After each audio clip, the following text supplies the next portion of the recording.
Años después del colapso del Tercer Reich, uno de los hombres clave en la maquinaria del Holocausto vivía en silencio en las afueras de Buenos Aires. Bajo un nombre falso, Adolf Eichmann caminaba por las calles de un barrio obrero como si nada lo conectara con millones de muertos en Europa. La rutina de un vecino común escondía al arquitecto de la deportación masiva. El secreto, sin embargo, no era eterno. Cuando se confirmó su identidad, un grupo especializado planificó una operación clandestina para sacarlo del país. La captura no fue un trámite legal ni una simple detención. Fue un golpe directo, ejecutado en la oscuridad, con un objetivo único: poner al criminal frente a un tribunal que lo expondría ante el mundo entero. ¿Cómo fue posible que Eichmann escapara durante tantos años? ¿Quién dio la orden de atraparlo sin aviso? ¿Qué significó su captura para la justicia internacional después de la guerra? La maquinaria oculta, Eichmann y el engranaje mortal del Reich. Adolf Eichmann nació en marzo de 1906 en la ciudad alemana de Solingen. Su familia se trasladó a Linz, Austria, cuando era aún un niño, y allí transcurrió su formación en un entorno de clase media marcado por la inestabilidad política posterior al colapso del Imperio austrohúngaro. No destacó por méritos académicos ni por una trayectoria profesional definida. Durante sus años de juventud trabajó en distintos empleos menores hasta ocupar un puesto en la filial austríaca de la empresa Vacuum Oil, dependiente de capital estadounidense. En 1932, en un contexto de crisis económica generalizada, Eichmann se afilió al Partido Nacional Socialista y a las Schutzstaffel. Lo hizo en Austria, donde ambas organizaciones funcionaban en la clandestinidad. Poco después de que Adolf Hitler consolidara el poder en Alemania, Eichmann abandonó su empleo civil y se trasladó al Reich para integrarse de manera permanente en la estructura política y paramilitar del partido. Durante los primeros años en las SS, asumió tareas de carácter administrativo. Su disposición al trabajo minucioso y su capacidad para organizar archivos y procedimientos le permitieron ascender con rapidez. En 1934 fue destinado al Sicherheitsdienst, el servicio de inteligencia de las SS bajo la dirección de Reinhard Heydrich. Allí se le encomendó trabajar en la sección encargada de asuntos judíos, lo que orientó el resto de su carrera dentro del aparato nazi. Su labor inicial consistió en recopilar información sobre comunidades y organizaciones judías, tanto dentro como fuera de Alemania. Reunía datos de publicaciones, informes y documentos, elaborando expedientes que facilitaban la vigilancia y el control político. En 1937 realizó un breve viaje a Palestina con cobertura oficial, con el objetivo de observar las actividades del movimiento sionista en el territorio administrado por Gran Bretaña. Aunque las restricciones británicas limitaron su permanencia, utilizó la información recabada para sus reportes internos. En 1938, tras la anexión de Austria, Eichmann fue enviado a Viena para organizar la emigración forzada de judíos. Estableció la Oficina Central para la Emigración Judía, que concentraba en un solo lugar todos los trámites necesarios para abandonar el país. El sistema exigía la presentación de documentos, certificados y propiedades que eran registrados y confiscados. Con este mecanismo, las autoridades aceleraban las expulsiones y se aseguraban la apropiación sistemática de bienes. La eficacia de la oficina vienesa le valió reconocimiento de sus superiores, y poco después replicó el modelo en Praga tras la ocupación de Checoslovaquia. Con el estallido de la guerra en 1939, las distintas ramas de seguridad del Reich fueron unificadas en el Reichssicherheitshauptamt. Eichmann fue asignado a la Oficina 4, correspondiente a la Gestapo, bajo el mando de Heinrich Müller. Allí se hizo cargo de la sección 4B4, responsable de asuntos judíos y deportaciones. Su oficina se ocupaba de coordinar las medidas antijudías en los territorios ocupados. Entre sus funciones estaba la planificación administrativa de deportaciones, la transmisión de órdenes a comandantes regionales y la gestión de los transportes con el Ministerio de Comunicaciones. Eichmann mantenía contacto directo con la compañía ferroviaria del Reich, con la que organizaba horarios, cupos y destinos de convoyes. El 20 de enero de 1942 se celebró en Berlín la conferencia de Wannsee, convocada por Reinhard Heydrich. En esa reunión se establecieron las bases operativas de lo que los dirigentes nazis llamaban la solución final. Eichmann actuó como secretario, redactó las actas y resumió los acuerdos. Su papel fue de organizador administrativo, garantizando que las decisiones políticas se tradujeran en instrucciones concretas y aplicables. A partir de esa fecha, la sección 4B4 recibió órdenes precisas para organizar deportaciones masivas hacia los campos de exterminio. Desde 1942 comenzaron a partir convoyes regulares desde ciudades alemanas y austriacas, así como desde Francia, Bohemia y Moravia. Los documentos de la época registran que cada tren transportaba a miles de personas con destino a Auschwitz, Treblinka o Sobibor. Los procedimientos internos fijaban cantidades, itinerarios y tiempos de tránsito con exactitud. En 1943, tras la liquidación del gueto de Varsovia y de otras comunidades en Polonia, la oficina amplió su coordinación hacia territorios de los Balcanes y posteriormente Hungría. Cuando el Reich ocupó Budapest en marzo de 1944, Eichmann fue enviado a dirigir personalmente las deportaciones. En pocas semanas, centenares de miles de judíos húngaros fueron trasladados en trenes hacia Auschwitz bajo sus instrucciones. La magnitud y rapidez de esta operación quedó registrada en documentos ferroviarios y en la correspondencia de la Gestapo. Las órdenes emitidas desde la oficina de Eichmann se materializaban en telegramas y cartas. En ellas se especificaban estaciones de partida, cantidades de personas a transportar y asignaciones de vagones. Estas comunicaciones fueron preservadas en los archivos del Reichssicherheitshauptamt y posteriormente utilizadas como pruebas en procesos judiciales. Con el avance soviético en 1944, las rutas ferroviarias se vieron alteradas y fue necesario modificar itinerarios. Eichmann se ocupó de reorganizar transportes, incluyendo evacuaciones de campos hacia el interior de Alemania. La estructura administrativa funcionó hasta la primavera de 1945, cuando la derrota alemana provocó su colapso. Tras la capitulación, Eichmann fue detenido en Austria por tropas estadounidenses, pero logró escapar con una identidad falsa. Durante los juicios de Nuremberg, su nombre apareció con frecuencia en documentos presentados por la Fiscalía, aunque no se encontraba presente por estar prófugo. Oficiales ferroviarios y funcionarios civiles señalaron su responsabilidad en la organización de los transportes, y varios documentos lo identificaban como el coordinador principal de las deportaciones. El Tribunal Militar Internacional mencionó su papel en las acusaciones generales contra las SS y contra el aparato de seguridad del Reich. Las actas señalaban que había sido uno de los encargados más relevantes en la logística de la persecución y deportación de la población judía europea. En ese momento, sin embargo, su paradero seguía siendo desconocido. Sombras en fuga, el rastro perdido en la Europa. En mayo de 1945, tras la capitulación del Tercer Reich, la estructura del aparato de seguridad nazi se desmoronó en cuestión de días.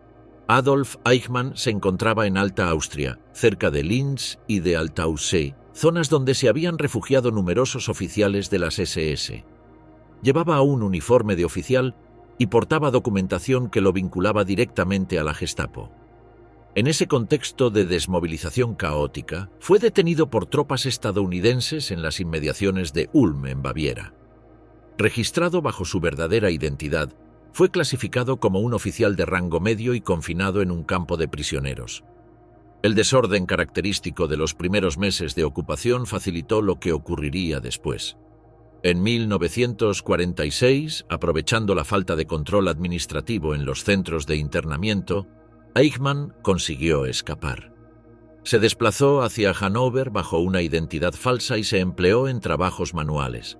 Durante los siguientes años alternó ocupaciones como leñador y obrero agrícola, cambiando con frecuencia de lugar de residencia para reducir el riesgo de ser descubierto. En esta etapa utilizó varios alias, entre ellos el de Otto Henninger.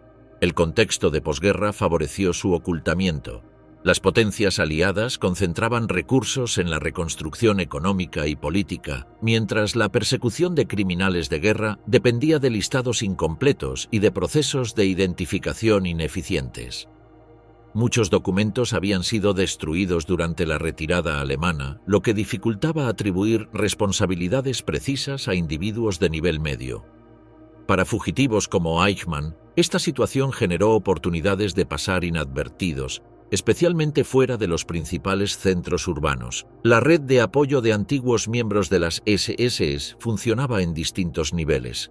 Existían refugios improvisados, organizados por camaradas que ofrecían alojamiento temporal, y también estructuras más sistemáticas que formaban parte de rutas de escape hacia otros países. Estas redes clandestinas serían conocidas más tarde como Ratlines. Su funcionamiento se basaba en contactos que garantizaban seguridad provisional y evaluaban rutas de salida, enlazando con intermediarios que operaban de manera descentralizada para reducir riesgos de exposición. El tránsito hacia el exterior del Reich solía seguir un patrón previsible. En primer lugar, el uso de identidades falsas respaldadas por documentos básicos, suficientes para superar controles locales. Después, el movimiento hacia Austria o Italia, donde la vigilancia era menos estricta. Austria, dividida en zonas de ocupación administradas por las 4 potencias aliadas, ofrecía márgenes de maniobra entre límites jurisdiccionales. Eichmann atravesó Tirol y Salzburgo, residiendo en localidades rurales donde podía pasar desapercibido trabajando en granjas, con papeles rudimentarios que bastaban para las verificaciones elementales. La vida de clandestinidad se prolongó durante varios años. Su perfil se mantuvo bajo, sin vínculos sociales estables y con cambios continuos de empleo. En las aldeas austríacas, la prioridad de la población era la supervivencia económica, lo que reducía el interés por investigar la procedencia de los trabajadores eventuales. En 1948, el escenario internacional comenzó a favorecer aún más a los fugitivos. La emergencia de la Guerra Fría modificó las prioridades de seguridad de Estados Unidos y del Reino Unido. La amenaza soviética se convirtió en el eje central, y la persecución de nazis en fuga perdió intensidad en favor de los objetivos estratégicos de la nueva confrontación. En ese entorno, Eichmann logró integrarse en las Ratlines que operaban desde Austria hacia Italia. Estas rutas utilizaban principalmente monasterios y parroquias católicas como puntos de tránsito. Allí se ofrecía alojamiento, alimentos y, sobre todo, la posibilidad de establecer contacto con organizaciones internacionales. Una de las más utilizadas fue la Cruz Roja, que en aquellos años emitía documentos de viaje para personas desplazadas por la guerra. El procedimiento permitía a fugitivos adoptar identidades ficticias y presentarse como refugiados apátridas. El papel de ciertos miembros del clero católico resultó fundamental. Algunos actuaban por motivos humanitarios, sin distinguir entre perseguidos políticos o criminales de guerra, mientras que otros lo hacían por afinidad ideológica o por considerar que habían combatido contra el comunismo. Entre ellos destacó el obispo Alois Hudal, rector de la iglesia Santa María de la Nima en Roma, quien facilitó trámites y contactos para numerosos ex-nazis. Desde su entorno se gestionaban cartas de recomendación y avales que servían para respaldar solicitudes ante la Cruz Roja. En ese contexto, Eichmann adoptó el nombre de Ricardo Clement. Con la mediación de religiosos e intermediarios en Tirol y Bolzano, se trasladó a Merano y después a Génova, donde se concentraba la expedición de documentos y la compra de pasajes. Con una identidad fabricada y un certificado de nacimiento falsificado, presentó una solicitud que le permitió obtener un pasaporte de la Cruz Roja destinado a desplazados apátridas. Registros conservados demuestran que entre 1947 y 1951 miles de fugitivos utilizaron este mismo recurso. El proceso no se limitaba a la documentación. Intermediarios con experiencia en trámites migratorios gestionaban visados y pasajes. Argentina se convirtió en un destino recurrente. Su política migratoria, orientada a atraer trabajadores europeos, ofrecía condiciones que permitieron el ingreso de personas con antecedentes nazis sin controles exhaustivos. Los consulados argentinos en Italia procesaban solicitudes con verificaciones limitadas, y los flujos de emigración masiva facilitaban el tránsito de identidades encubiertas. Mientras aguardaba en Italia, Eichmann se sostuvo con trabajos ocasionales, manteniendo siempre un perfil discreto. La vigilancia aliada sobre los puertos italianos estaba focalizada en individuos de gran notoriedad, lo que dejaba más margen a quienes, como él, habían permanecido en un nivel operativo menos visible durante la guerra. Génova se consolidó como el punto de partida de numerosos fugitivos, en parte porque el volumen de emigrantes europeos superaba la capacidad de control exhaustivo de las autoridades portuarias. En 1950 completó finalmente los preparativos. Con el pasaporte expedido por la Cruz Roja a nombre de Ricardo Clement y la visa argentina obtenida en Italia, embarcó en el puerto de Génova rumbo a Buenos Aires. El viaje se realizó en un buque de línea transatlántica junto con centenares de emigrantes europeos en busca de nuevas oportunidades. Eichmann mantuvo un perfil bajo durante la travesía, sin llamar la atención entre la masa de pasajeros que compartían el mismo destino. Puertas secretas, Argentina como refugio del verdugo. Tras la guerra, la política migratoria argentina se convirtió en un factor decisivo para que numerosos fugitivos del Tercer Reich encontraran refugio en el país. Desde 1945, el gobierno de Juan Domingo Perón impulsó una política de recepción activa de inmigrantes europeos.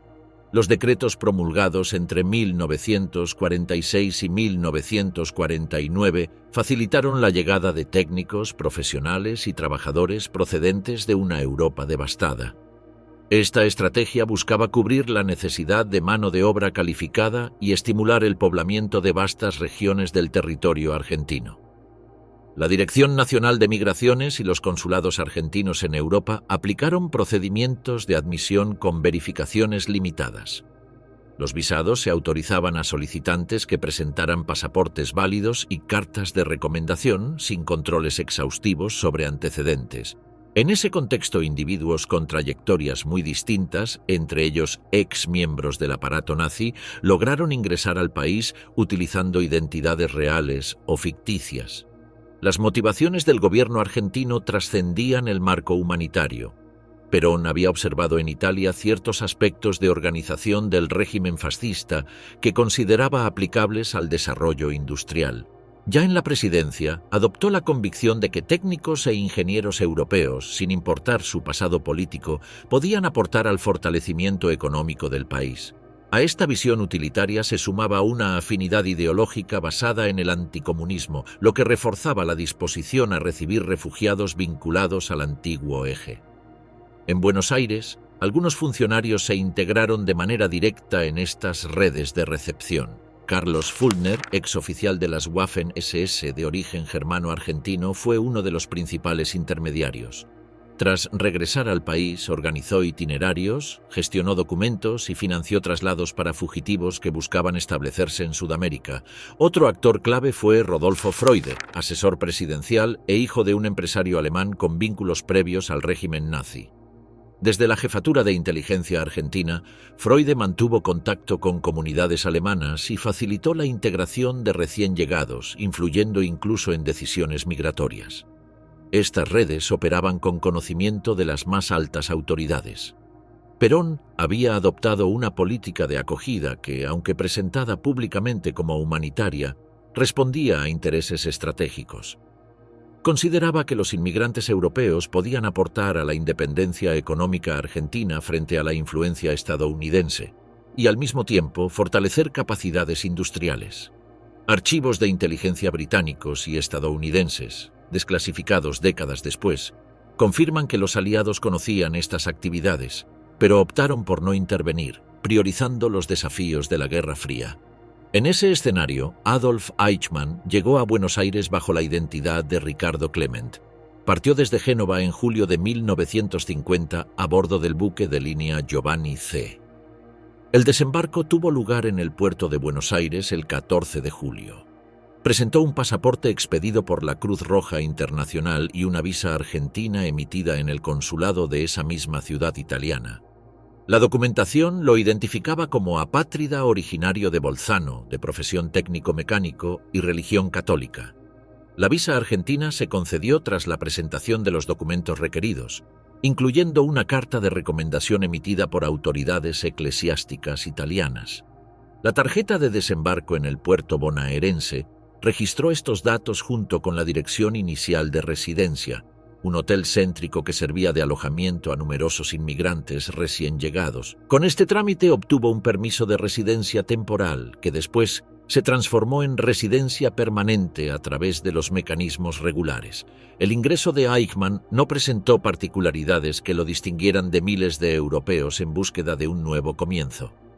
Los funcionarios de migraciones procesaron su documentación de manera rutinaria, sin sospechar que se trataba de un criminal de guerra prófugo. Este episodio ilustra tanto la eficacia de los documentos emitidos por las redes clandestinas como la limitada capacidad de verificación de las autoridades argentinas en aquellos años.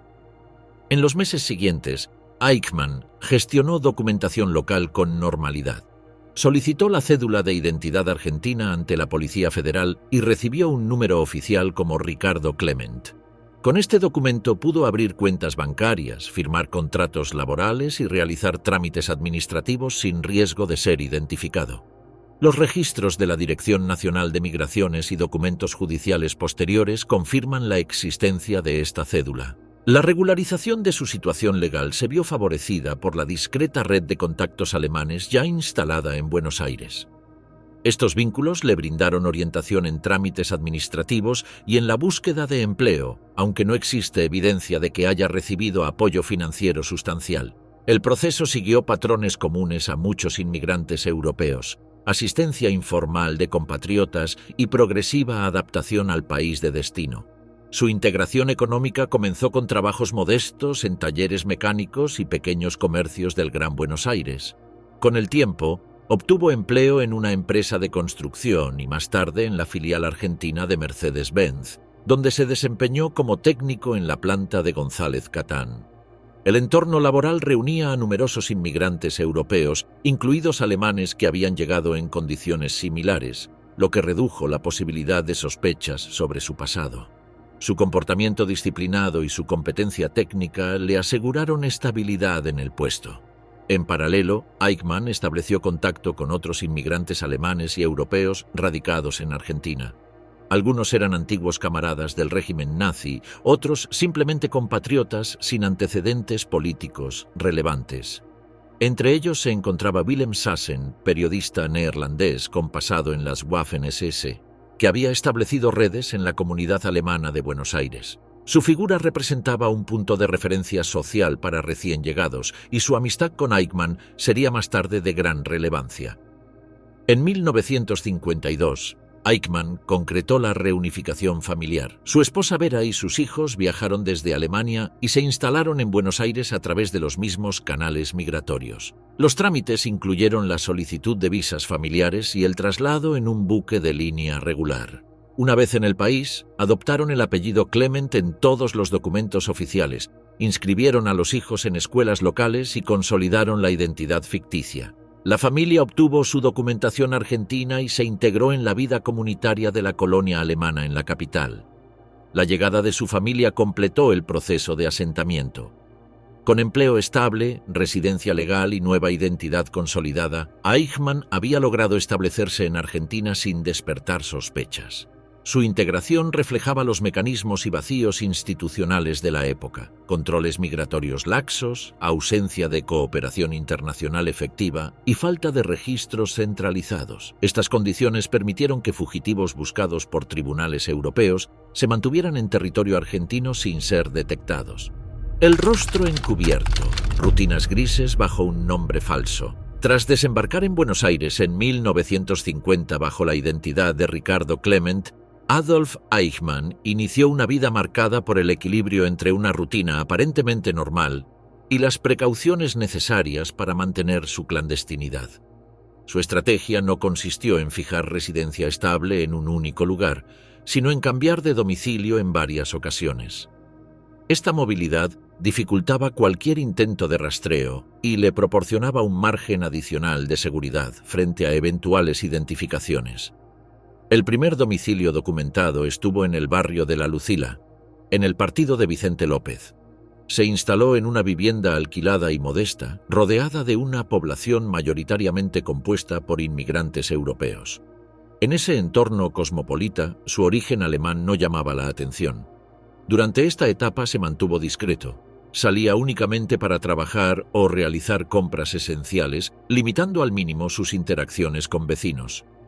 Era percibido como un inmigrante reservado pero educado, comportamiento que, aunque distante, no resultaba extraño en una comunidad acostumbrada a recibir personas que preferían la privacidad. Posteriormente se trasladó a Olivos, también en Vicente López. Allí habitó una casa pequeña de construcción sencilla, con mayor independencia respecto de sus vecinos. La vivienda, rodeada por un pequeño jardín, ofrecía más privacidad y le permitía controlar la llegada de visitas. En esta etapa comenzó a desarrollar una rutina más estable. Había conseguido un empleo en un taller mecánico donde sus conocimientos técnicos le aseguraron continuidad laboral.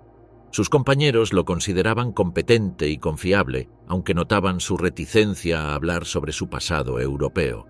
A mediados de la década de 1950 se mudó con su familia a San Fernando, en la calle Garibaldi. Allí levantaron gradualmente una vivienda precaria de ladrillo y chapa, sin agua corriente ni electricidad. La construcción, realizada con la ayuda de sus hijos, fue modesta pero funcional. La elección del lugar respondía a criterios estratégicos. Era una zona suburbana con baja densidad poblacional, calles de tierra y casas dispersas. Esa configuración semirural le proporcionaba el aislamiento que buscaba. El domicilio de la calle Garibaldi número 14 se convirtió en su residencia más prolongada y fue el lugar donde permaneció hasta su captura en 1960. La casa de San Fernando reflejaba sus preocupaciones de seguridad. Incorporó un sótano rudimentario como posible refugio y un sistema básico de alerta para detectar visitas inesperadas. Estas medidas, aunque simples, mostraban su constante temor a ser descubierto. Al mismo tiempo, organizaba la vida familiar de manera austera. Los muebles eran escasos, los ingresos limitados y la rutina estricta. La familia se desplazaba en transporte público y adoptaba hábitos de discreción. Sus hijos aprendieron desde pequeños a evitar comentarios sobre su pasado o sobre detalles de la vida en el hogar.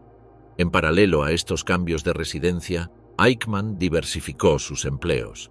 Al inicio se ocupó en talleres de reparación, trabajos que requerían poca verificación de antecedentes. Más tarde ingresó a una empresa constructora dedicada a obras públicas, donde asumió responsabilidades de supervisión técnica. Finalmente, consiguió empleo en la filial argentina de Mercedes-Benz, en González Catán, donde se desempeñó como operario especializado y técnico de montaje. Los archivos laborales de la empresa confirman su contratación bajo el nombre de Ricardo Clement. Su desempeño fue valorado positivamente por supervisores que destacaban su puntualidad y disciplina. El ambiente industrial de Mercedes-Benz reunía a numerosos inmigrantes europeos, lo que favorecía su integración sin levantar sospechas. Algunos de sus compañeros también habían tenido participación en el régimen nazi, lo que facilitaba la construcción de vínculos informales. Sin embargo, Eichmann se mantenía prudente y evitaba referencias a su pasado. Complementaba sus ingresos con actividades domésticas. Criaba conejos y cultivaba verduras en el terreno de su vivienda, comercializando parte de la producción en mercados locales. Estas iniciativas reforzaban su imagen de inmigrante trabajador y le permitían justificar su estilo de vida sencillo. La reunificación familiar se concretó en 1952. Su esposa Vera y sus hijos llegaron legalmente a Argentina con documentos emitidos a nombre de la familia Clement. Se instalaron en la casa de San Fernando, adoptaron la identidad encubierta y se integraron en la vida comunitaria local. Los niños fueron inscriptos en escuelas del barrio y participaron en actividades de la colonia alemana en Buenos Aires. Esta estabilidad familiar consolidó su nueva vida en el país. En esos años, Eichmann comenzó a frecuentar a Willem Sassen, periodista neerlandés que había sido miembro de las Waffen-SS y que residía en Buenos Aires desde la posguerra. Sassen se había convertido en una figura destacada en círculos de inmigrantes europeos, conocido por su capacidad para relacionarse en ámbitos políticos e intelectuales. Hacia 1956, organizó reuniones en su casa con exmiembros del Tercer Reich establecidos en Argentina. El propósito declarado era recopilar testimonios sobre la guerra desde una perspectiva alemana y elaborar una obra que desafiara las narrativas de los vencedores. Eichmann asistió a estas reuniones bajo el nombre de Ricardo Clement, aunque en ese entorno reducido su identidad real era conocida. Allí relató su experiencia en la sección 4B4 del RSHA. Sus intervenciones describían la organización administrativa de las deportaciones, los procedimientos de coordinación con el ferrocarril alemán y las relaciones con otros altos funcionarios del Reich. Su discurso era técnico y burocrático, carente de dramatización, centrado en la magnitud de los traslados y en la mecánica de su ejecución. Sassen grabó las conversaciones en cintas magnetofónicas. Los encuentros se celebraban los fines de semana, con la presencia de un grupo reducido de participantes. Actuaba como moderador, formulando preguntas específicas y guiando el diálogo hacia temas de interés. También exhibía documentos y fotografías para estimular la memoria de los interlocutores. Las transcripciones resultantes, conocidas como cintas Sassen, constituyen hoy uno de los testimonios más significativos de la implicación de Eichmann en la solución final. En esas grabaciones, Eichmann aparecía no como un testigo marginal, sino como un funcionario consciente de su papel en la maquinaria administrativa del exterminio. Describía los procedimientos con frialdad burocrática, sin referencia a motivaciones personales ni emocionales. Para él, esas reuniones representaban un espacio en el que podía hablar de su pasado sin las restricciones que imponía la clandestinidad diaria. Eran también una forma de mantener vivo un vínculo con su identidad anterior, compartido con individuos que habían atravesado trayectorias similares. La vida clandestina en Buenos Aires combinaba así rutinas familiares, empleos estables y proyectos comunitarios con la constante sombra del pasado. Cada mudanza, cada precaución en la casa de San Fernando y cada reunión con Sassen reflejaban la tensión permanente entre el anonimato logrado y el riesgo latente de ser descubierto. La pista mortal, un descuido familiar. En la segunda mitad de la década de 1950, el ocultamiento de Adolf Eichmann en Argentina comenzó a debilitarse por una combinación de circunstancias fortuitas y vigilancia persistente. El punto de partida fue la relación entre su hijo Klaus y una joven de Buenos Aires llamada Silvia Hermann. Ese vínculo atravesó las barreras de seguridad que Eichmann había erigido cuidadosamente durante años. Klaus, al igual que el resto de la familia, había adoptado legalmente el apellido Clement. Como adolescente que completó su educación en escuelas locales, hablaba español con fluidez y se integraba con naturalidad en la vida social argentina. Su juventud transcurría entre actividades dentro de la comunidad germano-argentina y amistades con jóvenes locales. En ese contexto, conoció a Silvia en 1956. Los encuentros eran propios de un noviazgo juvenil, visitas familiares, paseos por el barrio y reuniones en círculos sociales compartidos. En esas conversaciones, Klaus hizo comentarios que llamaron la atención.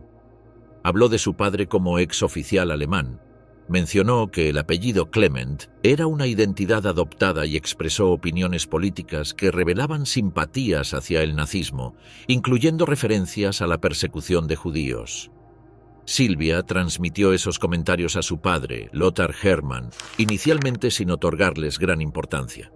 Lothar Hermann era un inmigrante alemán de origen judío que había llegado a Argentina en 1938, después de haber estado detenido en Dachau, donde perdió la vista a causa de los malos tratos recibidos.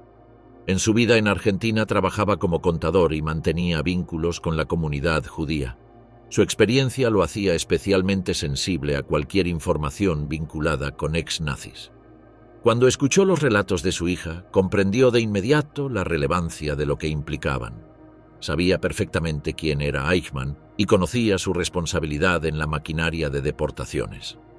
Con los medios disponibles, Hermann inició una discreta investigación. Pidió a Silvia que obtuviera más detalles sobre la familia, verificó a través de contactos de la comunidad alemana y confirmó la existencia de un domicilio en San Fernando donde vivía un hombre de origen alemán que trabajaba en una empresa industrial. Convencido de que se trataba de Eichmann, en 1957 redactó una carta dirigida a las autoridades de la República Federal Alemana. Incluyó dirección aproximada, descripción física y los comentarios atribuidos a Klaus. Las primeras comunicaciones de Hermann no recibieron atención inmediata. En la Alemania de posguerra, los tribunales recibían múltiples denuncias de presuntos nazis en el extranjero, muchas de ellas imposibles de verificar. Sin embargo, su carta llegó finalmente a Fritz Bauer, fiscal general del estado de Hesse. Bauer se distinguía de otros funcionarios alemanes por su compromiso con la persecución de criminales nazis. Había vivido en el exilio y tenía convicciones personales que lo llevaban a tratar con seriedad cualquier pista. Bauer evaluó la información y la consideró verosímil. Los detalles eran precisos, la presencia de nazis en Argentina era un hecho conocido y la descripción de la familia coincidía con patrones de ocultamiento. También era consciente de que un pedido de extradición a las autoridades argentinas probablemente sería infructuoso. Por ello, decidió trasladar la información directamente a Israel.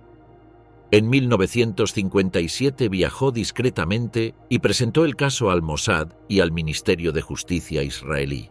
El informe entregado incluía la identidad encubierta de Ricardo Clement, la dirección en San Fernando y los antecedentes aportados por Herman. Israel analizó la información y concluyó que la pista merecía investigación, aunque requería confirmación adicional. Entre 1958 y 1959, agentes israelíes realizaron las primeras vigilancias en Buenos Aires. Observaron la vivienda señalada y obtuvieron fotografías del sospechoso, pero la calidad de las imágenes no permitió una identificación concluyente.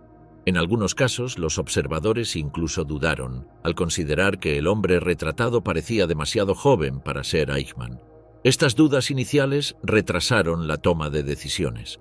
Algunos analistas sospechaban que podía tratarse de un error o de información falsa. Bauer, sin embargo, insistió en la autenticidad de la pista y advirtió sobre el riesgo de que Eichmann cambiara de domicilio si sospechaba vigilancia. Sus advertencias llevaron a Israel a intensificar la investigación. Hacia finales de 1959, el Mossad decidió incrementar de forma sustancial sus esfuerzos. Agentes especializados en operaciones clandestinas fueron desplegados en Argentina con la misión específica de confirmar la identidad de Ricardo Clement. La nueva fase de observación fue mucho más meticulosa.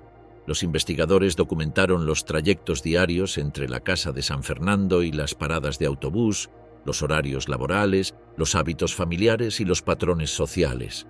La vigilancia incluyó también a su esposa Vera y a sus hijos, corroborando que la composición familiar coincidía con la conocida de Adolf Eichmann. Se obtuvieron fotografías de mayor calidad técnica y fueron comparadas con imágenes tomadas durante la guerra. Especialistas en identificación facial analizaron rasgos como la forma de las orejas y la estructura ósea. Los resultados mostraron coincidencias claras. Además, la investigación documental proporcionó una confirmación adicional. En registros escolares de uno de los hijos aparecía ocasionalmente el apellido Eichmann, lo que sugería que la familia mantenía vínculos con su identidad original. Esta evidencia reforzó las conclusiones de la identificación física. En marzo de 1960, después de semanas de observación intensiva, el Mossad validó de manera definitiva que Ricardo Clement era Adolf Eichmann. El informe con todas las pruebas fue remitido a Tel Aviv, estableciendo el punto de partida para la siguiente fase, la planificación de su captura en territorio argentino. El cazador invisible, el Mossad, acecha. Tras la confirmación en marzo de 1960 de que Ricardo Clement era en realidad Adolf Eichmann, el gobierno israelí enfrentó una disyuntiva. La vía diplomática de una solicitud de extradición fue descartada rápidamente, dado el clima político en Argentina y la casi certeza de una negativa. La única alternativa viable era una operación clandestina para detenerlo y trasladarlo fuera del país. El plan fue organizado por el Mossad bajo la supervisión directa de Isser Harel, director del servicio. La operación recibió el nombre de Garibaldi en alusión a la calle donde se encontraba la vivienda de Eichmann en San Fernando. El equipo fue conformado por agentes con experiencia en misiones de captura y extracción en territorio extranjero. La planificación contemplaba varios aspectos: establecer una base segura en Buenos Aires, conseguir vehículos y documentación falsa, coordinar cobertura diplomática para la fase final y preparar escenarios de contingencia. La primera etapa fue la vigilancia. Durante semanas, los agentes observaron a Eichmann con turnos rotativos para evitar ser detectados. Ubicaron puntos de observación alrededor de su vivienda y a lo largo de la ruta hacia la parada de autobús. Descubrieron una rutina diaria casi invariable. Cada mañana salía a la misma hora hacia su trabajo en Mercedes-Benz y regresaba por la tarde siguiendo exactamente el mismo recorrido. Llevaba consigo una linterna para iluminar el camino poco alumbrado de la calle Garibaldi y vestía con regularidad traje oscuro y, sobre todo, la previsibilidad de estos movimientos facilitaba la planificación de la captura. Los agentes elaboraron registros detallados de horarios, gestos y hábitos. También fotografiaron al sospechoso y a los miembros de su familia, confirmando la identidad de cada uno. Al mismo tiempo estudiaron el entorno físico, iluminación, tránsito, casas vecinas y posibles rutas de escape. Determinaron que el tramo entre la parada del autobús y la casa, poco iluminado y con escaso tránsito, ofrecía las mejores condiciones para la interceptación. En paralelo se coordinaban los preparativos para la extracción. Israel aprovechó la presencia de una delegación oficial que participaría en los festejos del 150 aniversario de la Revolución de Mayo. Esa cobertura diplomática permitiría embarcar a Eichmann en un vuelo de El Al con destino a Tel Aviv. Se preparó documentación falsa que lo identificaba como miembro de la tripulación en condición médica especial. La historia de cobertura explicaba que el supuesto empleado había sufrido un accidente y no podía hablar ni caminar con normalidad, lo que justificaba su silencio y su necesidad de asistencia. El 11 de mayo se fijó como fecha de captura. En las horas previas, los agentes verificaron equipos, confirmaron rutas de escape y posicionaron vehículos con matrículas argentinas falsificadas en las inmediaciones. La estrategia consistía en abordarlo a mitad de camino entre la parada y su casa, en el punto más oscuro de la calle. A las 8:05 de la noche, el autobús número 203 se detuvo en la parada habitual. Eichmann descendió y comenzó a caminar hacia su domicilio. Los agentes confirmaron visualmente su identidad y se aproximaron. Cuando se encontraba a unos 100 metros de su vivienda, fue interceptado por 2 operativos que lo sujetaron rápidamente de ambos brazos. El forcejeo fue mínimo. La sorpresa y la superioridad numérica evitaron resistencia. En pocos segundos fue introducido en el asiento trasero de un automóvil y cubierto con una manta para impedir que transeúntes lo reconocieran. El traslado inmediato lo condujo a una casa segura en la zona norte del Gran Buenos Aires. Durante el trayecto fue custodiado de cerca, con vigilancia constante para prevenir intentos de fuga o autolesión. El vehículo circuló por rutas secundarias hasta llegar a destino aproximadamente 1 hora después.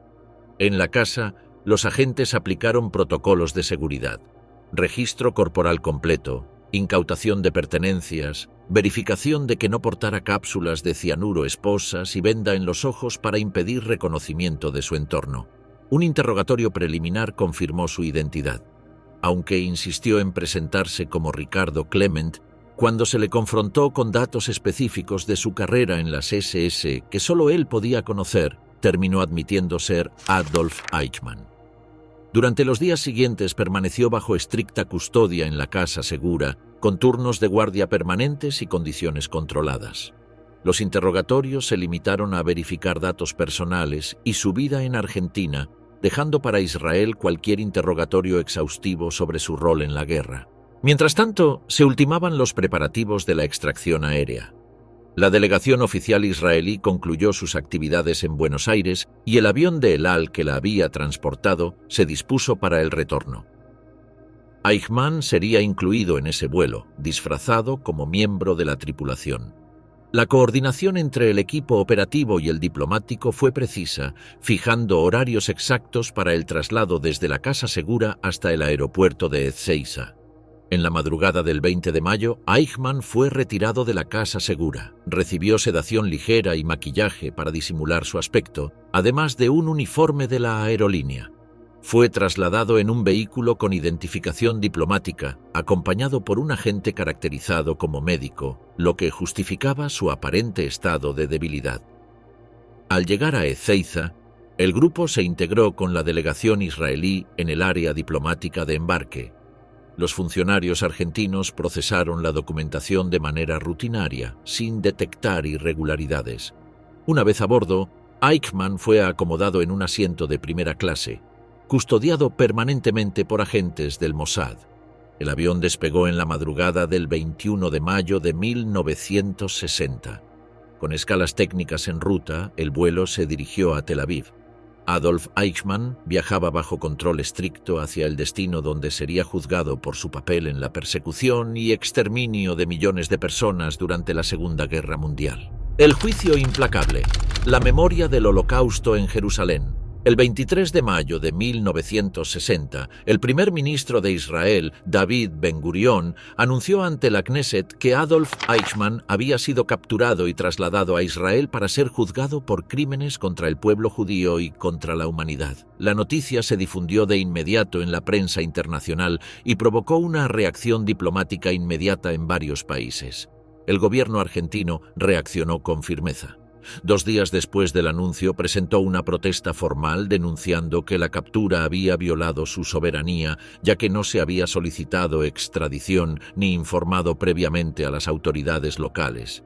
El 31 de mayo, Argentina retiró a su embajador en Tel Aviv y poco después elevó el caso al Consejo de Seguridad de las Naciones Unidas. El 3 de junio presentó una denuncia solicitando la condena de Israel y reparaciones por la violación de soberanía. El debate en Naciones Unidas fue extenso. Algunos países apoyaron la posición argentina, defendiendo la soberanía nacional como principio esencial del derecho internacional. Otros respaldaron a Israel, destacando la gravedad de los crímenes atribuidos a Eichmann y la necesidad de que enfrentara la justicia. El 23 de junio, el Consejo de Seguridad aprobó la Resolución 138, en la que se reconocía la violación de la soberanía argentina, pero se instaba a resolver el conflicto mediante negociaciones directas. Israel lamentó oficialmente la violación, aunque defendió la legitimidad moral de juzgar a Eichmann. Tras negociaciones, en agosto de 1960 ambos países restablecieron relaciones diplomáticas normales. En paralelo, Israel avanzaba con la preparación del proceso judicial.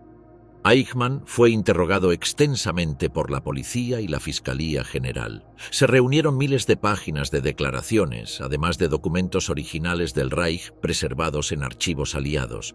El juicio se realizaría en Jerusalén, sede elegida por su valor simbólico. El tribunal estuvo compuesto por 3 jueces presididos por Moshe Landau, y el proceso sería público, con acceso de periodistas internacionales. La base legal fue la Ley de Castigo a los Nazis y Colaboradores de 1950, complementada con disposiciones del derecho penal israelí. Aunque la aplicación extraterritorial de la ley generó debates sobre jurisdicción y retroactividad, Israel defendió la legitimidad de juzgar a Eichmann por crímenes de carácter universal. El juicio comenzó el 11 de abril de 1961 en la Casa del Pueblo de Jerusalén, adaptada como sala judicial. La seguridad fue estricta y Eichmann compareció en una cabina de vidrio blindado, diseñada para protegerlo de posibles atentados.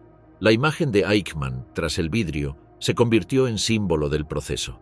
El juicio fue transmitido por radio y televisión, lo que amplificó su impacto y permitió que millones de personas siguieran su desarrollo en tiempo real. Los cargos se formularon en 15 acusaciones principales: crímenes contra el pueblo judío, crímenes contra la humanidad, crímenes de guerra y pertenencia a organizaciones declaradas criminales, entre ellas las SS, la Gestapo y el SD.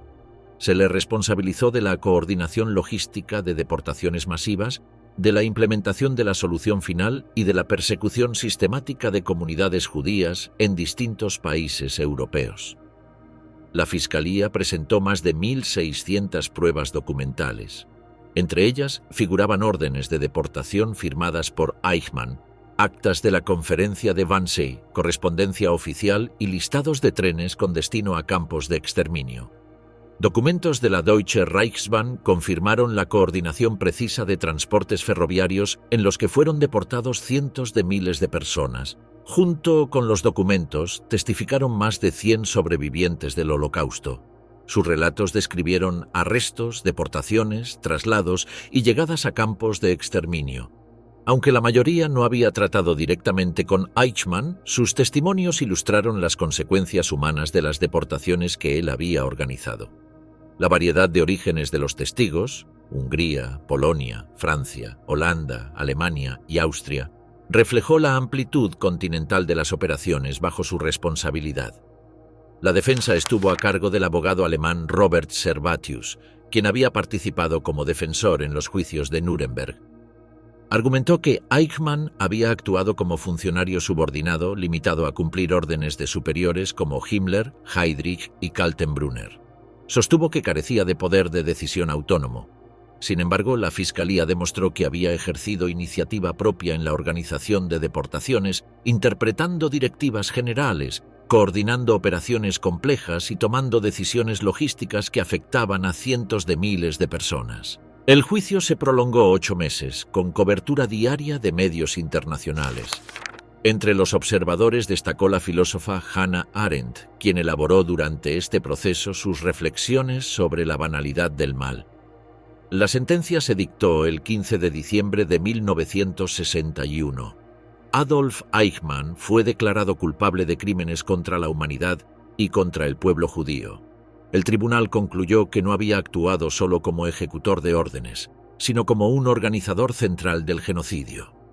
Eichmann fue condenado a muerte por ahorcamiento, convirtiéndose en la única aplicación de la pena capital en la historia judicial de Israel.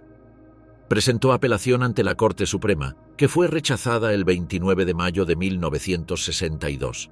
Solicitó luego clemencia al presidente Itzhak Ben-Zvi, quien la denegó el 31 de mayo. La ejecución se llevó a cabo en la prisión de Ramla en la madrugada del 1 de junio. Su cuerpo fue incinerado y las cenizas esparcidas en el mar Mediterráneo fuera de aguas territoriales, evitando la existencia de una tumba que pudiera convertirse en lugar de homenaje. Las repercusiones del juicio fueron profundas. En el plano jurídico, reforzó el principio de jurisdicción universal para crímenes de especial gravedad y estableció modelos de presentación de pruebas en procesos por genocidio.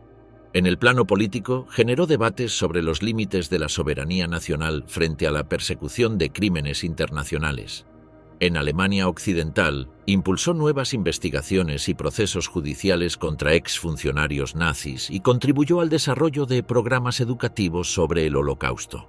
En Israel, el juicio consolidó la política de perseguir criminales nazis sin depender exclusivamente de la cooperación internacional y reforzó la memoria colectiva del Holocausto. El impacto mediático aseguró que el proceso se convirtiera en un hito histórico y jurídico, cuyas repercusiones se extendieron más allá de la sentencia final.